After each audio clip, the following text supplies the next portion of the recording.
Igihugu c'Uburundi caraye kironse umukuru w'igihugu mushasha Nyenicubahiro Ndayishimiye Evariste bivuye mu matora yo kuwa 20 Rusama 2020. Umuro w'abakenyezi n'abigeme baharanira amahoro n'umutekano mu Burundi urakeje uwaraye ashikije igihugu tumwifuriza ko yorangura amabanga yiwe nka Sebarundi agwanira ineza ya bose akuzuriza bose. Nk'abandi barundi bose, umubare w'abakenyezi n'abigeme baharanira amahoro n'umutekano mu Burundi warumvirije neza ijambo umukuru w'igihugu yashikirije abarundi umunsi yimikwa. Ico twari twiteze ryari ijambo rihumuriza, rikaremesha kandi rigatanga icizere ku barundi bose muri kino gihe igihugu cari kimaze imyaka mu kaga. Muri iryo jambo twarumvise inzira yiyemeje gufata mu bisata bitandukanye. Akarorero yiyemeje kunagura ubutungane n'ubucamanza mbere no gusubiza umutamana intahe yo kumugina ari kimwe gihambaye mu kugarukana amahoro n'umutekano birama. Yaraniyemeje no kugwanya ihohoterwa, itotezwa rya kiremwa muntu hamwe no gukumira bifatiye ku moko no ku vyiyumviro vya politike uyu munsi arivyo bigisibije mu mice myinshi y'igihugu.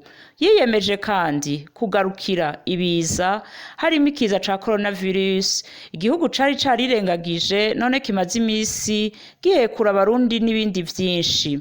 Nta murundi akunda igihugu atoshigikira ivyo bintu mu gihe imvugo yojana n'ingiro. Ikindi mu muharo w'abakenyezi n'abigeme baharanira amahoro n'umutekano mu Burundi twumvise kandi twoshigikira cane nikijanye no kugarukira akaranga n'imico kama y'ikirundi vyatosekaye cane. Uyu munsi wahemutse uwishe izuba riva, uwakoze ibitera soni aho gucibwa umukenke usanga yitwa intwari, yambikwa ibidari, agahabwa amabanga n'amapete asumbirije.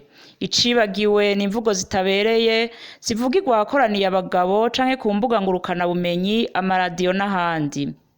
Umukuru w'igihugu niyabikosora akabihasha azoba atabaye. Iyo umutegetsi yitoye akita abashingantahe bari nk'abahoze mu mabanga ahambaye y'igihugu ngo nibipfamutima uca wumva n'ukuri k'imico n'akaranga vyatakaye. Natabaranye bihinduke ngo umwera uva ibukuru ugakwira hose, natabaranye. Umubare w'abakenyezi n'abigeme baharanira amahoro n'umutekano mu Burundi uratewe impungenge n'uburyo umukuru w'igihugu mushasha atahura intwaro rusangi akaba mu vyo yashikirije ata n'icizere yahaye abarundi nta gishasha kirimwo kuko vyose bifatiye kwibwirizwa shingiro rya 2018 ryashizweho mu ntumbero yo gukuramwo ibigize intwaro rusangi yarifatiye ku masezerano ya Arusha. Ayo nayo yahumuriza amoko yose, imigambwe n'imigwi itandukanye kikingiwe kandi ko idakumiriwe mu nzego z'igihugu. Muri make amajambo yavuze arerekana ko hagiye kuba intwaro y'umugambwe umwe, ahasigaye abanyagihugu bose bakivugira bakiserukira kiretse imigambwe ishigikiye leta. Yarashimangiye ko uwutavuga rumwe na leta atumva uwabavugira.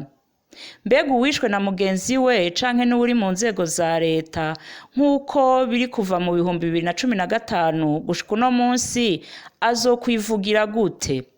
K'ivyaha ndengerabutungane n'ivy'ihonyabwoko eka n'ivyo mu ntambara bigirwa n'amareta ko bizwi ko vyabaye ubu vyobandanya leta n'inzego zayo nizo zizoheza zikavugira ababikorewe.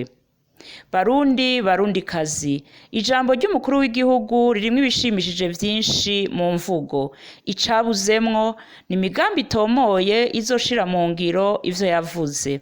Yaravuze ubumwe, ibiganiro, umwimbu wagwiriye ukazobandanya, yaragabishije bamwe n'abandi, mugabo amahoro n'umutekano mu gihugu yaravyibagiye, naho yemeye ko hakiriho impunzi mu gihugu cacu. Turabateye akamo ngo mubandanye kubumbatira amahoro, mufatanye mu nda mu butandukane bwanyu, muharanire ubutungane budahengamye, agateka kazina muntu n'iterambere ridakumira, ntimubidehe, ntimunatinye kubisaba, igihugu kirabikeneye.